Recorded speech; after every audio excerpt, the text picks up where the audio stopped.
اگر آپ کو ایمان اور یقین حاصل ہو تو پھر دعا کریں اللہ اس پر استقامت عطا فرمائے، پھر اس پہ ڈٹ جائے۔ نبی پاک صلی اللہ علیہ وسلم نے فرمایا میں اس بات کا خوف نہیں کرتا کہ میری امت کمزور ہو جائے گی، اس بات کا ڈر نہیں کہ پیسے ختم ہو جائیں گے، نہ یہ خوف ہے کہ بھوکی مرے گی۔ حضور کس بات کا خوف ہے؟ تو نبی پاک نے فرمایا خوف یہ ہے کہ ان کا یقین کمزور ہو جائے گا۔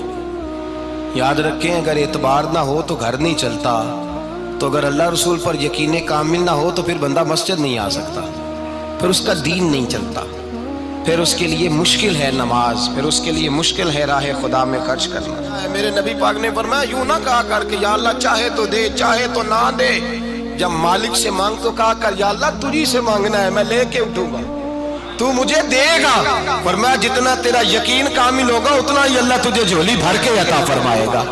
کمزور سا مسلمان، لڑکھڑاتا سا مسلمان دیکھتا ہوں کرتا ہوں، اور یہ بھی نہ دیکھا کریں بھائی ایمان یقین کو استقامت کے درجے پہ لیں، یہ نہ دیکھا کریں کہ وہ کیسے دے گا، وہ کسی وسیلے کا محتاج نہیں ہے، وسیلے کو پسند کرتا ہے، پر وسیلے کا محتاج وہ بغیر وسیلے کے بھی دے دیتا ہے۔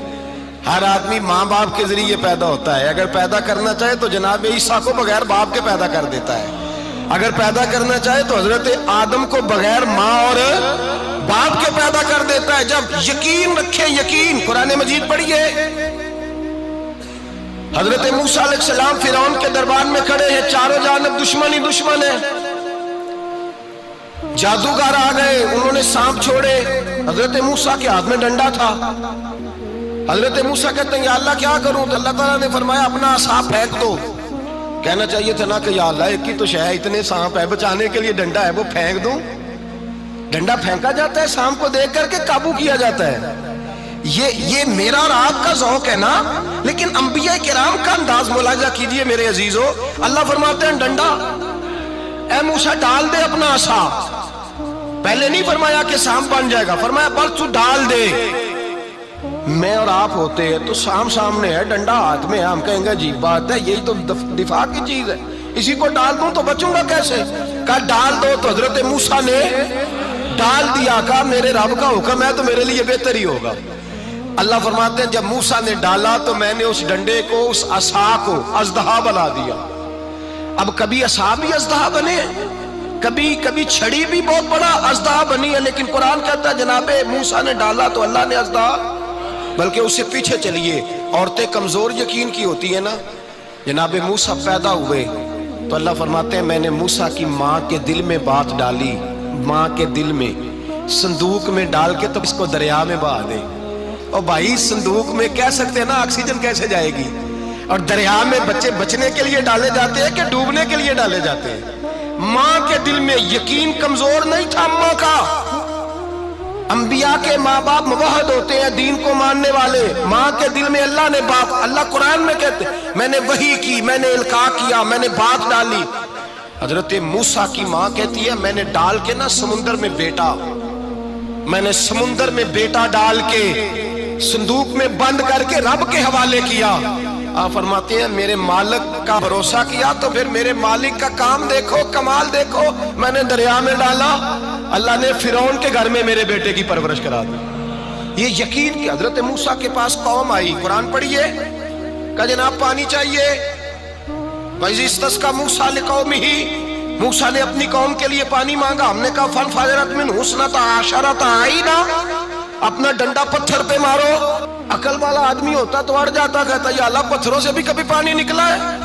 اضرب بعصاک الحجر، مارو پتھر پہ ڈنڈا۔ اللہ کے نبی نے منٹ نہیں لگایا، ٹھا کر کے ڈنڈا لگایا، فَانْفَجَرَتْ مِنْهُ اثْنَتَا عَشَرَةَ عَيْنًا۔ اللہ فرماتے ہیں جناب موسیٰ نے ایک عصا مارا، میں نے 12 چشمے جاری کر دیے۔ تو لے تو اللہ کرتا ہے، اللہ کہتا ہے پڑھ نماز روزی دوں گا، کہتا ہے سوچتا ہوں۔ اللہ فرماتا ہے آجا مسجد میں تیرا ہو جاؤں گا، کہتا ہے دیکھتا ہوں۔ رب فرماتا ہے تو میرے محبوب کی غلامی کر، میں تجھے محبوب بنا لوں گا۔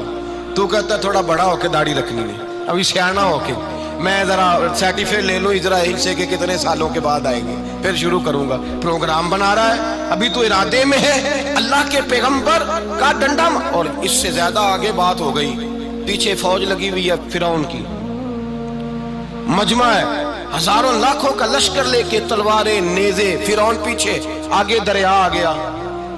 حضرت موسیٰ علیہ السلام کھڑے ہیں، اب کدھر جائیں؟ اللہ پاک نے فرمایا مارو ڈنڈا۔ کہاں؟ پانی پہ ڈنڈا مارو۔ اب حضرت موسیٰ علیہ السلام پانی پہ ڈنڈا مارے تو پانی ابھرے گا، اس سے زیادہ کیا ہوگا؟ پہلے پتھر پہ ڈنڈا مروایا تو پانی نکلا، اب پانی پہ ڈنڈا مروایا فَإِذْ فَرَقْنَا بِكُمُ الْبَحْرَ فَأَنْجَيْنَاكُمْ وَأَغْرَقْنَا آلَ فِرْعَوْنَ۔ اللہ فرماتے ہیں موسیٰ نے پانی پہ ڈنڈا مارا تو میں نے پانی میں رستے بنا دیے۔ ایک جگہ ڈنڈا مارا تو پانی نکل آیا، دوسری جگہ عصا مارا تو پانی خشک ہو گیا، 12 چشمے بن گئے، 12 رستے بن گئے دریا میں سے۔ حضرت موسیٰ علیہ السلام گزر گئے اور اللہ فرماتے ہیں فرعون بھی آیا تو اسے میں نے غرق کر دیا، اور وہ کھڑا دیکھتا ہی رہ گیا کہ بنا کیا ہے۔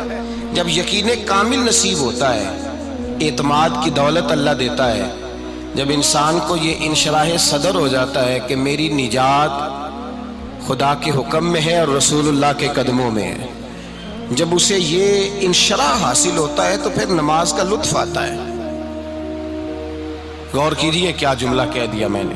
پھر اسے نماز کا پھر اسے نماز بوجھ نہیں، بلکہ نماز نہ پڑھے تو اس پر بوجھ ہوتا ہے۔ پھر قرآن مجید اس کی روح کا ساتھی ہو جاتا ہے، پھر عبادات، تقوی، پرہیزگاری، پھر وہ ایک سنت کے چھوٹنے پر پریشان رہتا ہے جب یقین کی دولت نصیب ہوتی ہے۔ قرآن مجید فرقان حمید نے کہا ایمان لاؤ تو پھر ایمان پہ ڈٹ جاؤ، مسلمان بنو تو پھر اسلام پر۔ پھر یہ جو کمزوری ہے نا، یہ دیکھتے ہیں، کرتے ہیں، چلتے ہیں، ابھی کل ابھی پرسوں، بہانے، ہیلے، ابھی میں نماز شروع کرتا ہوں، دیکھتا ہوں لا الہ الا اللہ محمد الرسول اللہ صلی اللہ علیہ۔ جب کسی نے کلمہ پڑھا تو اس پر پورا دین ضروری ہے، پورا۔ اب وہ یہ نہیں کہہ سکتا کہ تھوڑا تھوڑا کر کے آؤں گا۔ یقین کی دولت نعمت ہے۔ اللہ پاک قرآن مجید میں فرماتے ہیں ان الذین قالوا ربنا اللہ ثم استقاموا، جنہوں نے کہا کہ اللہ ہمارا رب ہے اور پھر وہ اس پر ڈٹ گئے، پھر اس پر وہ کہا تو ڈٹ گئے، کھڑے ہو گئے، نہیں اللہ ہی رب ہے، اللہ ہی دینے والا، اللہ ہی مالک، اللہ ہی ہمارا رازق ہے، رب ہی ہمارا سب کچھ۔ جب ڈٹ گئے تو فرمایا تتنزل علیہم الملائکہ، پھر میں ان کی مدد کے لیے آسمان سے فرشتوں کا نزول فرمایا کرتا ہوں۔ فرشتے کیا کہتے ہیں؟ اللہ تخافوا ولا تحزنوا، غم نہ کرنا، خوف نہ کھانا، وابشروا بالجنۃ التی کنتم توعدون، ہم تو تمہیں اللہ تبارک و تعالیٰ کی اس جنت کی خوشخبری دینے آئے ہیں جس کا رب نے تمہارے ساتھ وعدہ کیا ہوا ہے۔ پھر فرشتوں کا نزول ہوتا ہے، لیکن شرط کیا ہے کہ ایمان لائے، اور پھر ایمان پر پھر یہ نہ سوچے کہ وہ کس طرح دے گا، وہ کیسے عطا کرے گا، وہ میری مدد کس طرح کرے گا، نظام کیسے چلے۔ ڈٹ جائے کہے میرے اللہ کا حکم ہے تو میں نے حلال ہی کھانا ہے، میرے رب کا حکم ہے تو میں نے تھوڑے پہ گزارا کرنا ہے، میرے مالک کا حکم ہے تو میں نے اپنی جیب دیکھنی یا دوسرے کی نہیں دیکھنی، میرے رب کا حکم ہے تو میں نے اس کی اطاعت میں رہنا ہے۔ جب ڈٹ جائے گا اللہ کے احکامات پر، جب ڈٹ جائے گا تو اللہ فرماتا ہے پھر میں تیری مدد کے لیے فرشتوں کا نزول کروں گا۔ نبی پاک صلی اللہ علیہ وسلم نے فرمایا 2 دولتیں اگر کسی کو اللہ دے دے تو سمجھے اللہ نے اسے دنیا کی سب سے زیادہ دولت عطا فرما دی۔ یا رسول اللہ وہ کون کون سی چیزیں ہیں؟ فرمایا ایک جس شخص کو اللہ نے معاف کرنے کی دولت عطا کر دی، جو معاف کرنے لگ گیا، جس کی طبیعت میں درگزر آ گیا، جو معاف کرنے لگا، غلطیاں معاف کرنے لگا، جس کو ایک دولت یہ مل گئی۔ اور دوسرا میرے مصطفیٰ نے فرمایا جسے اللہ نے یقین کی دولت عطا فرما دی، جس کو یہ 2 دولتیں مل جائیں، ایک درگزر کرنا، دوسرا رب رسول پہ یقین کامل رکھنا، اسے کائنات کی ہر شے مل گئی۔ میرے نبی پاک نے فرمایا جب بھی دعا مانگو خدا سے یہ 2 نعمتیں مانگا کرو، عرض کیا کرو اے اللہ درگزر کی دولت عطا فرما، اے اللہ تو ہمیں یقین کی دولت عطا فرما، ایمان کی قوت اور پختگی نصیب فرما۔ میرے بھائی حضور نے فرمایا مانگ کے لو۔ کمزور ایمان والا شخص کسی کام کا نہیں ہوتا۔ جس آدمی کے ذہن میں شک کا بیج ایک دفعہ جنم لیتا ہے وہ آدمی تو غلام سے بدتر ہے۔ بے کیف سجدہ، روٹھی روٹھی سی عبادت، اس کی زندگی کیفیات سے خالی ہے۔